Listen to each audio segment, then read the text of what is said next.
ನಮಸ್ಕಾರ. ಲೋಕಾಯುಕ್ತ ದಾಳಿ ಟಿವಿಗೆ ಸ್ವಾಗತ. ನಾನು ಗಾಯತ್ರಿ. ನಾಡ ಜೀವನದಿ ಕಾವೇರಿಯ ಪವಿತ್ರ ತೀರ್ಥೋದ್ಭವಕ್ಕೆ ಕ್ಷಣಗಣನೆ ಆರಂಭವಾಗಿದೆ.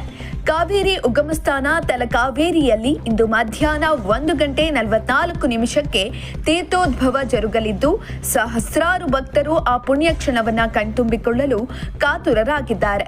ಇದರ ಅಂಗವಾಗಿ 1 ತಿಂಗಳ ಕಾಲ ನಡೆಯುವ ಕಾವೇರಿ ತುಲಾ ಸಂಕ್ರಮಣ ಜಾತ್ರೆಗೆ ಜಿಲ್ಲಾಡಳಿತ ಸಕಲ ಸಿದ್ಧತೆ ಮಾಡಿಕೊಂಡಿದೆ.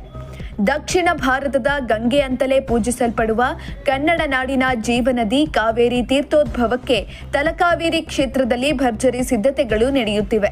ವರ್ಷಕ್ಕೊಮ್ಮೆ ಘಟಿಸುವ ಈ ವಿಸ್ಮಯವನ್ನ ಕಣ್ತುಂಬಿಕೊಳ್ಳಲು ರಾಜ್ಯ ಹಾಗೂ ಹೊರ ರಾಜ್ಯದಿಂದ ಸಹಸ್ರಾರು ಸಂಖ್ಯೆಯ ಭಕ್ತರು ಆಗಮಿಸಲಿದ್ದು, ಇದಕ್ಕಾಗಿ ತಲಕಾವೇರಿ ಹಾಗೂ ತ್ರಿವೇಣಿ ಸಂಗಮ ಭಾಗಮಂಡಲದಲ್ಲಿ ಸಕಲ ರೀತಿಯಲ್ಲಿ ಸಿದ್ಧತೆಗಳು ನಡೆಯುತ್ತಿವೆ.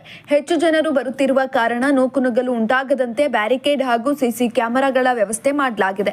ಮಧ್ಯಾಹ್ನ 1:44 ಸಲ್ಲುವ ಮಕರ ಲಗ್ನದಲ್ಲಿ ಪವಿತ್ರ ತೀರ್ಥೋದ್ಭವ ಜರುಗಲಿದ್ದು, ಮುಂಜಾನೆಯಿಂದಲೇ ಭಾಗಮಂಡಲ ಹಾಗೂ ತಲಕಾವೇರಿ ಕ್ಷೇತ್ರದಲ್ಲಿ ನಾನಾ ಪೂಜಾ ಕೈಂಕರ್ಯಗಳು ನಡೆಯುತ್ತಿವೆ. ಅರ್ಚಕರ ತಂಡ ಕೂಡ ಕಾವೇರಿ ಮಾತೆಯ ಸ್ವಾಗತಕ್ಕೆ ಸಜ್ಜಾಗಿದೆ.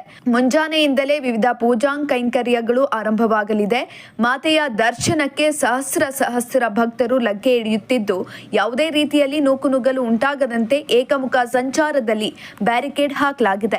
ತೀರ್ಥ ಸ್ವರೂಪಿಣಿಯಾದ ಕಾವೇರಿ ಮಾತೆಯ ದರ್ಶನಕ್ಕಾಗಿ ಭಕ್ತರು ಕಾಯ್ತಾ ಇದ್ದು, 1 ತಿಂಗಳ ಜಾತ್ರೆಗೆ ಜಿಲ್ಲಾಡಳಿತ ಸಕಲ ವ್ಯವಸ್ಥೆಯನ್ನ ಮಾಡಿಕೊಂಡಿದೆ.